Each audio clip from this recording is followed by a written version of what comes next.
नमस्कार, मी पंजाब डक. राज्यातल्या सर्व शेतकऱ्याला सांगू इच्छुक आहे, आजच्या कंप्लीट 5 दिवस पाऊस येण्यासाठी शिल्लक आहेत. तुम्ही तुमची शेतीची कामे करून घ्या, कारण की राज्यामध्ये 7 ते 14च्या दरम्यान मान्सूनचा पाऊस येणार आहे आणि त्यामध्ये शेतकऱ्याच्या पेरण्या होणार आहे. पण या मान्सूनच्या पावसामध्ये काय होणार आहे, ओढे नाले वाहतील असा पाऊस पडणार आहे, नद्यांना पाणी देखील येणार, पूर देखील येणार आहे, म्हणून हा अंदाज लक्षात. पण या मान्सूनच्या पावसात गारपीट कधी नसते, पण यावर्षी या मान्सूनच्या पावसात मात्र 7 ते 14 मध्ये ठिकठिकाणी गारपीट बघायला भेटणार आहे.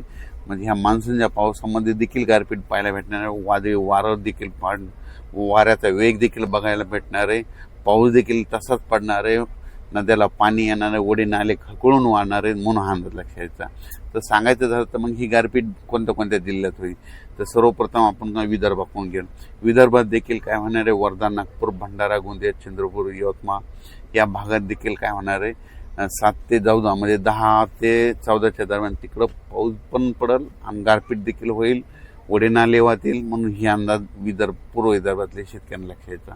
त्याच्यानंतर अमरावती, अकोला, बुलढाणा, यवतमाळ, वाशिम, नांदेड ह्या पट्ट्यातल्या शेतकऱ्याला सांगू इच्छितो की तुमच्याकडे देखील काय होणार आहे, 1 जून ते 5 जून तर हे भाग बदलत पाऊस पडणारच आहे.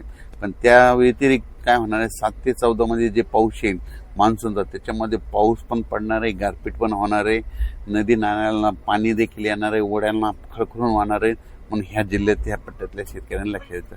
त्याच्यानंतर मराठवाड्यातल्या शेतकऱ्याला सर्वप्रथम सांगू इच्छितो, मराठवाड्यामध्ये झालं, नांदेड जिल्हा झालं, हिंगोली जिल्हा झालं, परभणी जिल्हा झालं, लातूर जिल्हा झालं, बीड जिल्हा झालं, जालना जिल्हा झालं, संभाजीनगर, त्यानंतर इकडं जळगाव ह्या पट्ट्यात देखील सांगू इच्छितो की तुमच्याकडे देखील 1 जून ते 6 जूनच्या दरम्यान दररोज वेगवेगळ्या भागात चांगला भाग बदलत पाऊस पडणार आहे, 1 जून ते 6 जून.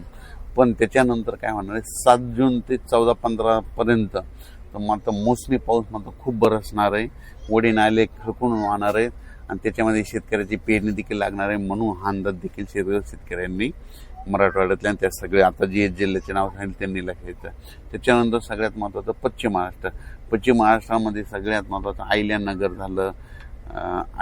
झालं, त्याच्यानंतर सातारा, सांगली, सोलापूर, कोल्हापूर, पुणे.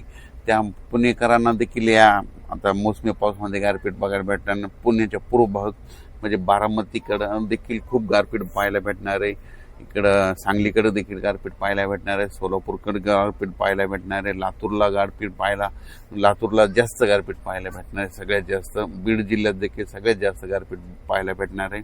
त्याच्यानंतर इकडं सातारा जिल्ह्यात ओढे नाले वाहणारा पाऊस पडणार आहे.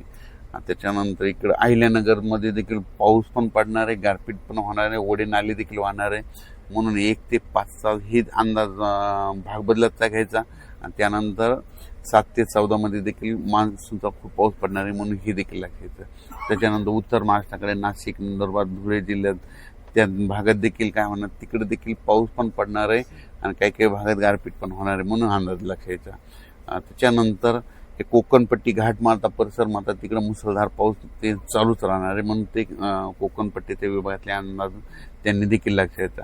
पण राज्यात सांगायचं झालं तर 3, 4, 5 तारखेपर्यंत दररोज विखुरलेल्या स्वरूपाचा भाग बदलत पाऊस पडणार आहे. त्याच्यामध्ये गारपिटीचं प्रमाण असणार आहे, वाऱ्याचं प्रमाण असणार आहे, म्हणून स्वतःची काळजी घ्या, पाळीव प्राण्याची काळजी घ्या. पण त्याच्यानंतर मात्र 7 जून ते 15 जूनच्या दरम्यान जे मान्सूनचा पाऊस येईल त्यामध्ये मात्र पाऊस देखील जास्त पडणार आहे, गारपीट देखील राहणार आहे, ओढे नाल्याला पाणी देखील येणार आहे, म्हणून हा अंदाज लक्षायचा. आणि जमिनीमध्ये जर ईदभर ओल गेली तर तुम्ही तुमचा पेरणीचा निर्णय घेऊ शकता.